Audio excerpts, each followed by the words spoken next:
أعوذ بالله من الشيطان الرجيم بسم الله الرحمن الرحيم السلام عليكم ورحمة الله وبركاته.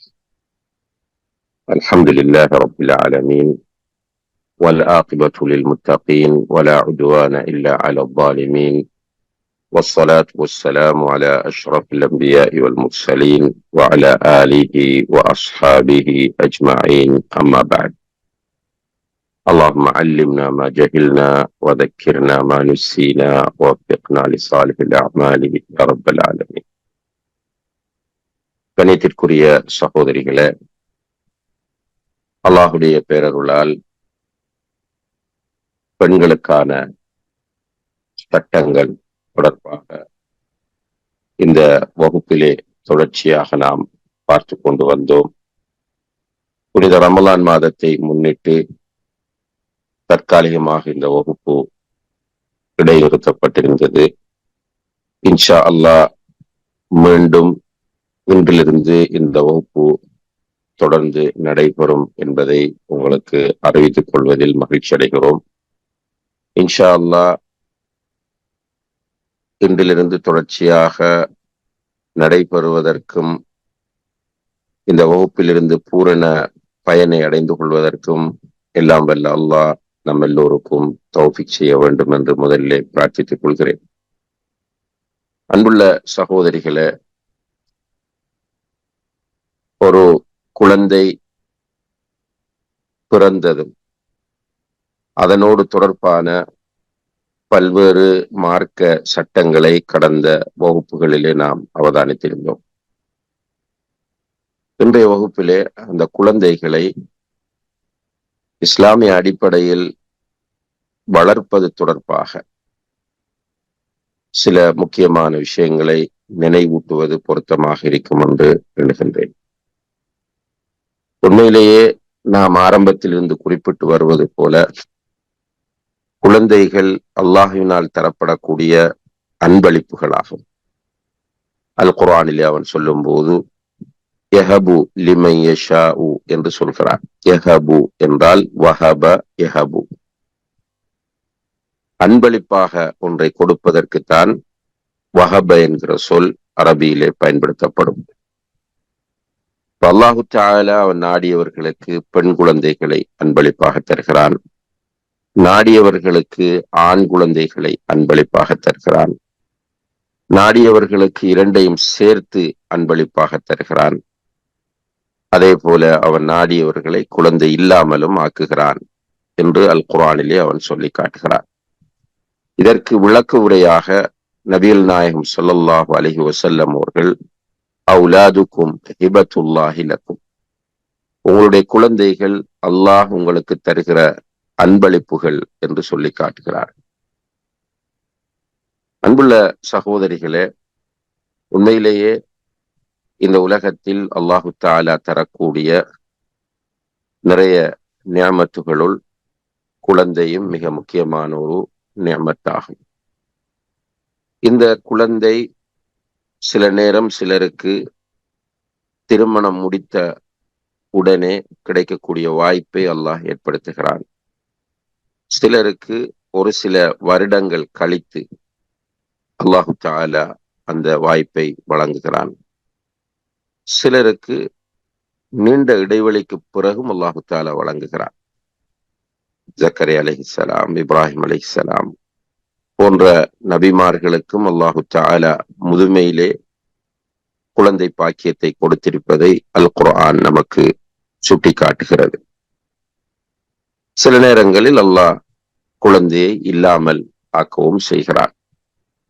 இதிலே ஒவ்வொரு அடியாருக்கும் என்ன நலவு இருக்கிறதோ அதை அறிந்தவனாக ரப்புல் ஆலமீன் மட்டுமே இருக்கிறார். நிச்சயமாக நாம் இந்த இடத்திலே மிக முக்கியமான ஒரு பாயிண்டை புரிந்து கொள்ள வேண்டும். அதாவது அல்லாஹு தஆலா தன்னுடைய அடியார்களுக்கு எந்த ஒரு சந்தர்ப்பத்திலும் அநீதி இழைப்பதில்லை.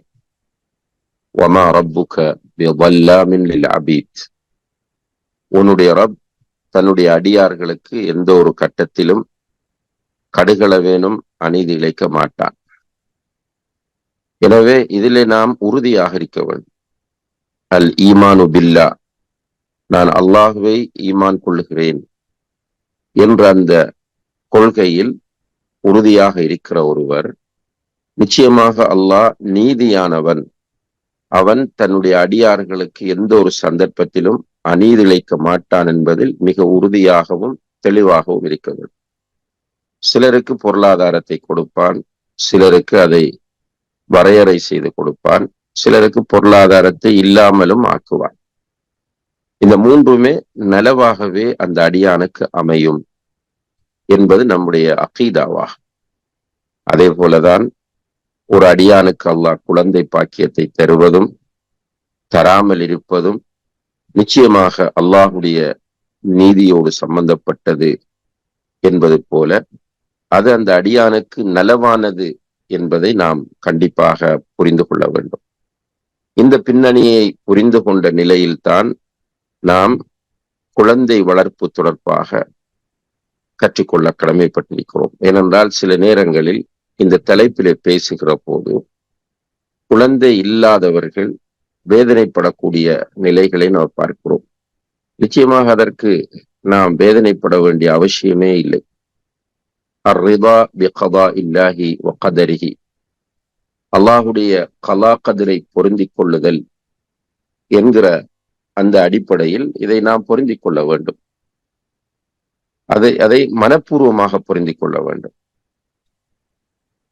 நாம் அல்லாஹுவை சரியாக புரிகிற போது அந்த பொருந்திக் கொள்ளுதல் என்பதும் எல்லா நிலைகளிலும் நமக்கு ஏற்படும். இப்போ சில நேரங்களில் நமக்கு நோய் ஏற்படலாம். நம்முடைய பார்வையில் சிலர் ஹெல்த்தியாக நோய் இல்லாமல் இருக்கலாம். நமக்கு நோய் வந்து விட்டது என்பதற்காக நாம் புலம்புவதும் இல்லை, மன அழுத்தத்திற்கு உள்ளாகுவதும் இல்லை. முயற்சி செய்வோம், நோயை குணப்படுத்துவதற்காக டாக்டர்களை சந்திப்போம், மருந்து மாத்திரைகள் சாப்பிடுவோம். அதே போல ரசூலுல்லாஹி அலைஹி வஸல்லம் அவர்கள் காட்டிய ருக்கியாக்களை செய்வோம். அல்லாஹ்விடம் அதற்கான முடிவை எதிர்பார்த்திருப்போம். பெரும்பாலானவர்கள் நோய் ஏற்பட்டு மன அழுத்தத்திற்கு உள்ளாகுவதில்லை. அதுபோலதான் இந்த குழந்தையுடைய விஷயத்தையும் நாம் பார்க்க வேண்டும் என்பதை நினைவுபடுத்திக் கொள்கிறேன். அன்புள்ள சகோதர சகோதரிகளே, ரசூல் ஸல்லல்லாஹு அலைஹி வஸல்லம் அவர்கள் இந்த குழந்தை வளர்ப்பு பற்றி சொல்லுகிற போது அருமையான ஒரு அடிப்படையை நமக்கு சொல்லித் தருகிறார்கள்.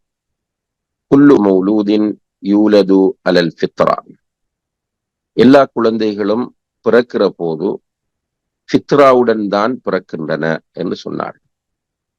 ஃபித்ரா என்று சொன்னால் ஒரு இயற்கையான நிலை என்பது அதனுடைய அர்த்தமாகும்.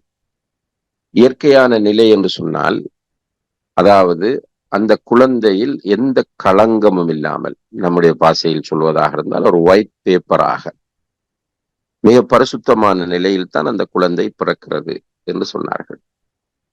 அப்ப அந்த குழந்தையை யூதனாகவோ நஸ்ரானியாகவோ அல்லது மஜூசியாகவோ மாற்றுவது பெற்றோர் தான் என்று சொல்கிறார்கள். சுப்ஹானல்லாஹ். யூதனாக, கிறிஸ்தவனாக, நெருப்பை வணங்கக்கூடியவனாக மாற்றுவது அந்த குழந்தையின் பெற்றோர் என்று சொல்கிறார்கள். இந்த இடம் மிக நிதானமாக நாம் ஒவ்வொருவரும் சிந்திக்க வேண்டிய இடமாகும். இன்று நம்முடைய சமுதாயத்தில் அல்லது உலகத்தில் குழந்தை வளர்ப்பு என்பது மிகப்பெரிய ஒரு சவாலாக மாறியிருக்கிறது. இப்ப குழந்தைகள் நெறி புரள்வது என்பது சாதாரணமான ஒரு விஷயமாக இருக்கிறது. அதிகமான வாலிபர்களை இன்று நாம் பார்க்கிறோம், போதை வஸ்துக்களுக்கு அடிமையாக இருக்கிறார்கள். ஒழுக்க சீர்கேடுகள் அவர்களை ஆக்கிரமித்திருக்கின்றன.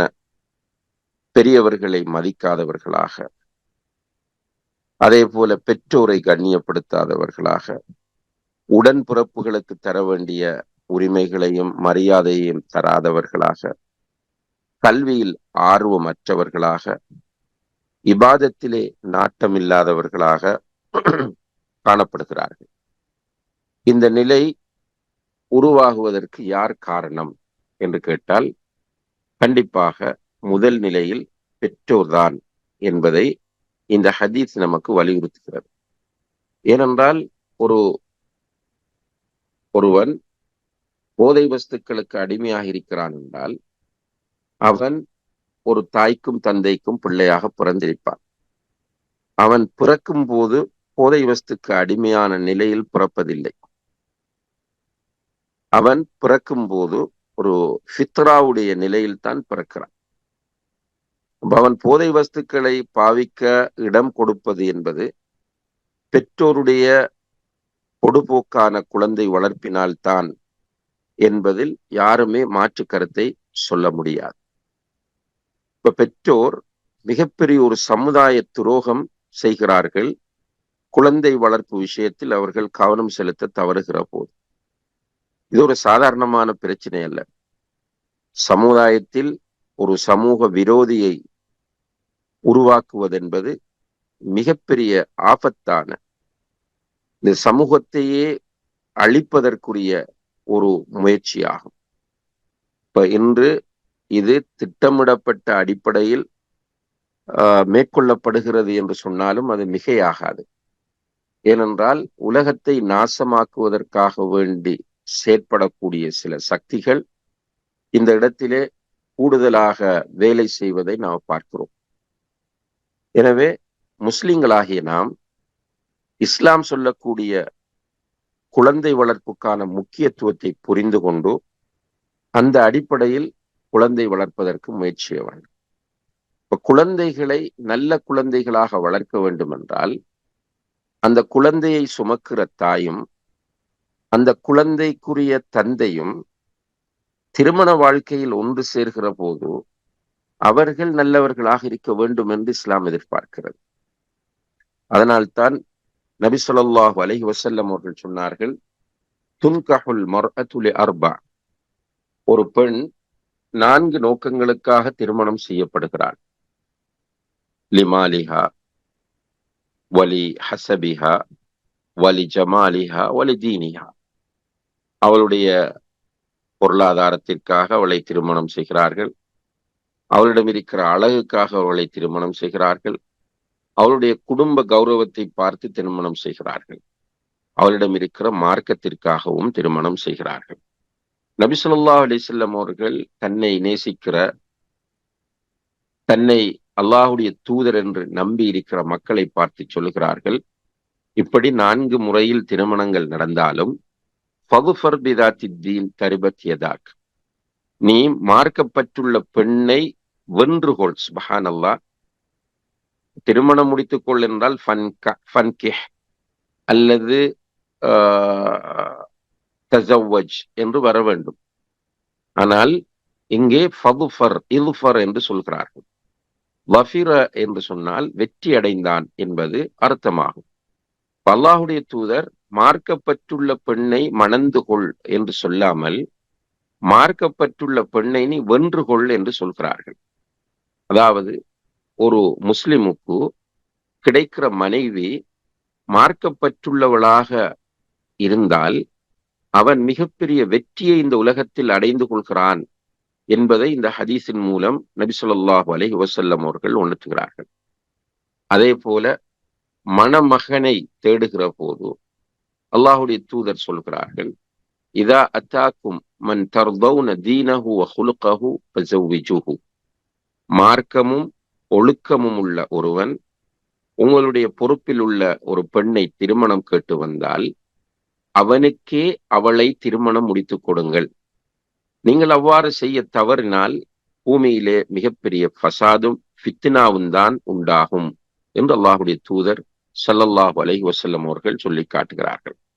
இங்கே மணமகனாக வருகிறவன் ஒழுக்கமும் மார்க்கமும் உள்ளவனாக இருக்க வேண்டும் என்பதை நபி ஸல்லல்லாஹு அலைஹி வஸல்லம் அவர்கள் வலியுறுத்துகிறார்கள். எனவே இந்த தம்பதிகளுடைய ஒன்று சேர்வு, மார்க்கமுள்ள மணமகள், மார்க்கமுள்ள மணமகன், இந்த 2 பேரும் குடும்ப வாழ்க்கையில் ஒன்று சேர்ந்தால் அவர்களுக்கு மிகப்பெரிய ஒரு ஆசையும் லட்சியமும் வரும். தாங்கள் நல்ல சந்ததிகளை இந்த உலகத்தில் உருவாக்கி இந்த உலகத்தை வளப்படுத்துகிற பணியில் அவர்களுடைய பிள்ளைகள் ஈடுபட வேண்டும் என்கிற ஒரு உயர்ந்த லட்சியம் அவர்களிடம் வரும். இதைத்தான் நபிமார்கள் அல்லாஹ்விடத்தில் கேட்ட பிரார்த்தனைகளில் சிலதை அல்லாஹ் குர்ஆனில் பதிவு செய்கிறான்.